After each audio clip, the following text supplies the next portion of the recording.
നിന്റെ മുത്തശ്ശൻ പരശുറാം സ്ഥാപിച്ച സാമ്രാജ്യം ഇത്. PR group of companies. നിന്റെ വലിയച്ഛനില്ലാതിരുന്നുകൊണ്ടാണ് ഇത്രയും കാലം ഈ കമ്പനിയുടെ ഭാരം എനിക്ക് ചുമക്കേണ്ടി വന്നത്. നിന്റെ അച്ഛൻ ഇല്ലാതായതിന്റെ കാരണം തന്നെ അവനാണ്. ഇനി നിന്റെ കയ്യിൽ ഏൽപ്പിക്കുക എന്നതാണ് എന്റെ ആഗ്രഹം. എന്തൊക്കെ സംഭവിച്ചാലും അത് നടക്കരുത്. അവൻ എന്നെക്കാൾ ജസ്റ്റ് 2 മാസം മുന്നേ ജനിച്ചവനാ. ബിസിനസ് എന്നത് അത്ര നിസ്സാരമല്ല. അതിന് റിസ്ക് കൂടുതലുണ്ട്. ആര് തെറ്റ് കാണിച്ചാലും അതിനെ മുളയിലെ നുള്ളിയേക്കണം. ഒരു തവണ തെറ്റ് ചെയ്താൽ പിന്നെ അവന് എത്ര തെറ്റ് ചെയ്യുന്നതിനും മടിയുണ്ടാവില്ല.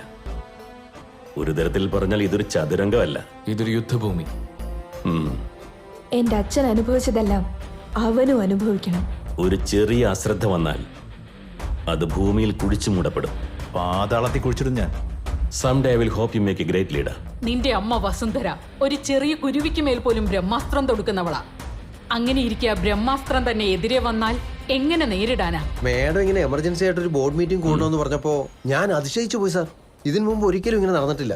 ഈ വീട്ടിലൊരു ചെറിയ സന്തോഷം ഉണ്ടായാൽ മതി. അവർക്കത് ഒട്ടും തേക്കില്ല. ഇത്രയും വയസ്സായിട്ട് അവരുടെ ബുദ്ധി വളർന്നിട്ടില്ല. വർദ്ധൻ, മര്യാദയോടെ സംസാരിക്കണം. അതെന്റെ ചേട്ടത്തിയാ. അവർക്ക് ഈ കമ്പനിയിൽ 50% ഷെയർ ഉള്ളതാ. She's got that much right. അവരുടെ ഇന്റൻഷൻ ശരിയല്ലാത്തതുകൊണ്ട് നമ്മളൊന്ന് സൂക്ഷിക്കണം. റാമിനോട് 2 ദിവസം റെസ്റ്റ് എടുക്കാൻ പറയാം. മീറ്റിംഗിന്റെ കാര്യങ്ങളൊക്കെ നമുക്ക് നോക്കാം.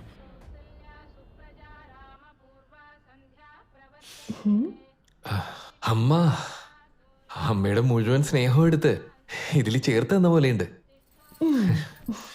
ഒരു നല്ല പെൺകുട്ടിയെ കണ്ടുപിടിച്ച് കല്യാണം കഴിച്ചാൽ പിന്നെ നിനക്ക് 2 കപ്പ് നിറയെ ഇതുപോലെ സ്നേഹം കിട്ടും. ഒരു കപ്പ് കോഫിക്ക് വേണ്ടി എന്തിനമ്മ കല്യാണം? ആ 2ാമത്തെ കപ്പ് അമ്മ തന്നെ തന്നാ മതി. ഇതുപോലെ കോഫി ഉണ്ടാക്കാനേ 15 വർഷം കോഫി ഷോപ്പിൽ ജോലി ചെയ്യണം. ഛേ, എന്റെ മരുമകൾ ഇങ്ങനെയുള്ള ജോലിയൊന്നും ചെയ്യില്ല. She must be A princess. ഇപ്പൊ അവൾ എവിടെയാണെന്ന് അറിയില്ല. എന്നാലും എന്റെ സങ്കല്പത്തിൽ അവള് തെളിഞ്ഞു തന്നെ നിൽക്കാം. അതെയോ? എങ്ങനെ? എവിടെയോ ദൂരത്ത് ഒരു മനോഹരമായ ഗ്രാമത്തിൽ ഒരു വലിയ അന്തപുരം. ചുറ്റിനും തോഴിമാർ. അവളുടെ മൃദുലമായ കൈകൾ, ആ കൈകളിൽ വർണ്ണമാല്യവുമായി ഒരു രാജകുമാരിയെ പോലെ ഈ രാജകുമാരന് വേണ്ടി ആറ്റുനോറ്റിരിക്കുകയാണ് അവിടെ.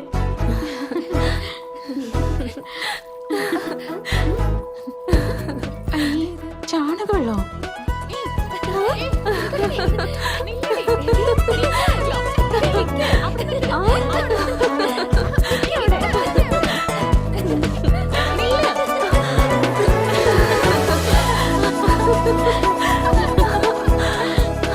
അമ്മോ, അമ്മോ,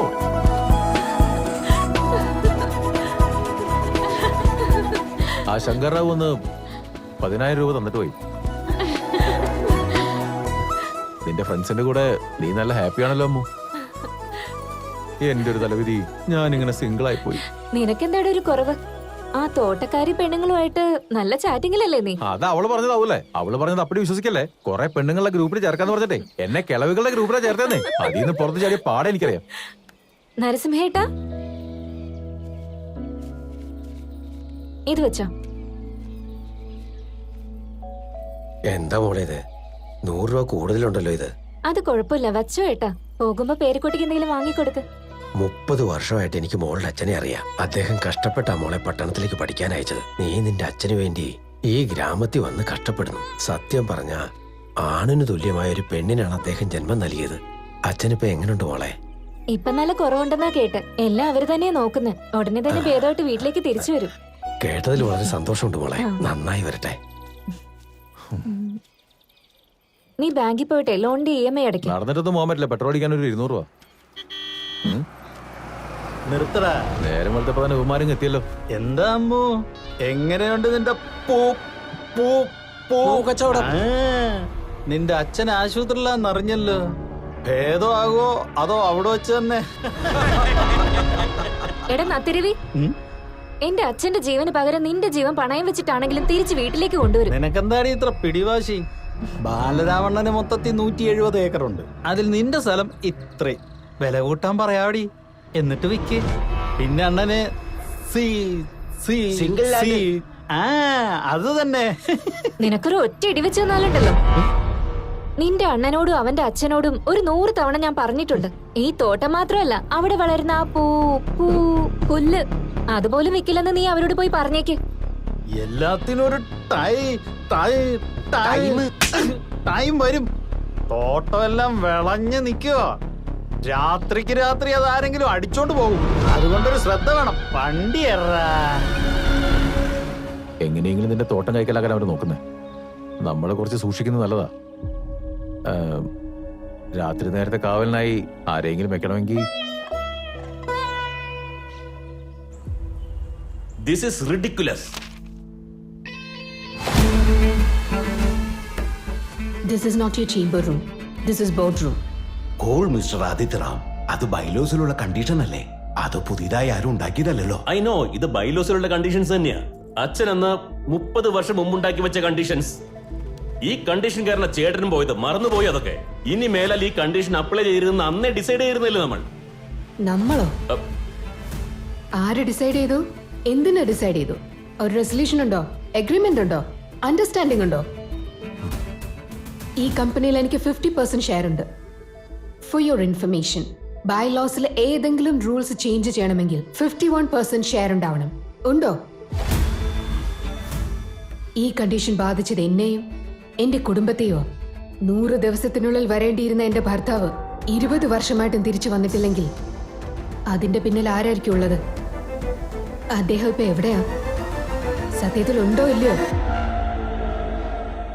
അന്ന് മുതൽ ഞാനും എന്റെ മക്കളും വേദന തിന്നോണ്ടിരിക്കുക. ഇത്രയും വർഷം രാജകീയമായി നിങ്ങൾ ആ ചെയറിലിരുന്നു. ഇപ്പോ നിങ്ങളുടെ മകനെ അതിലിരുത്താൻ ശ്രമിക്കുന്നു. നോക്കിക്കൊണ്ടിരിക്കണമെന്നാണോ?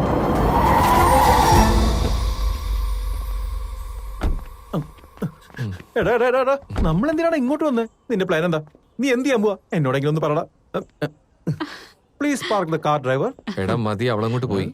ശ്വാസം വിട്, അല്ലെങ്കിൽ ചത്തു. ആ കണ്ടീഷൻ തുടരുക തന്നെ ആവണം. ഇല്ലെങ്കിൽ ഈ കമ്പനിയെ 2ആയി തിരിച്ച് ഞങ്ങളുടെ ഷെയർ തന്നേക്ക്.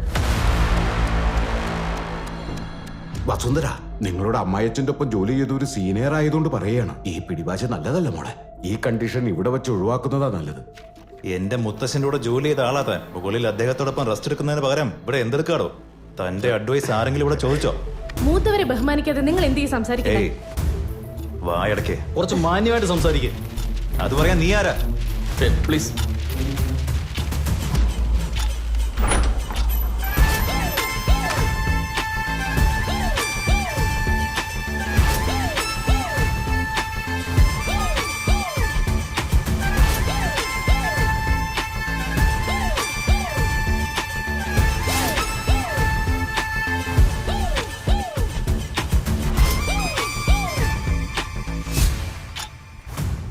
സുബ്രഹ്മണ്യം സാർ, എന്താ ഇത്?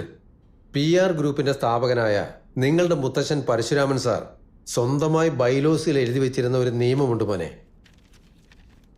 ഈ കമ്പനിയുടെ CEO സ്ഥാനത്തേക്ക് വരുന്ന വ്യക്തി 100 ദിവസം ഈ സമൂഹത്തിലെ സാധാരണക്കാരായ ജനങ്ങളോടൊപ്പം ജീവിക്കേണ്ടതാണ്. ഏത് സാഹചര്യം വന്നാലും തൻ്റെ സ്വന്തം പേരോ കുടുംബത്തിൻ്റെ പേരോ ഇവിടെയുള്ള പണമോ ഒരു കാരണവശാലും ഉപയോഗിക്കാൻ പാടുള്ളതല്ല. തൻ്റെ ബുദ്ധിയും തൻ്റെതായ പ്രവർത്തനങ്ങളും കൊണ്ടും മാത്രം നീതിയോടും നേരോടും കൂടി ആ 100 ദിവസം ജീവിക്കണം. അതിനുശേഷം ഈ ബോർഡ് തന്നെ തീരുമാനിക്കുന്ന ഒരു വ്യക്തി ഈ 100 ദിവസത്തെ ജീവിതത്തെ വിലയിരുത്തിയതിനു ശേഷമേ ആ വ്യക്തിക്ക് CEO ആയിരിക്കാനുള്ള യോഗ്യതയുള്ളൂ. ഒരു പക്ഷേ എന്തെങ്കിലും കാരണവശാൽ ആ 100 ദിവസം തികയ്ക്കുവാൻ കഴിഞ്ഞില്ലെങ്കിൽ ആ സ്ഥാനം അടുത്ത അവകാശിക്ക് നൽകപ്പെടുകയും ചെയ്യും.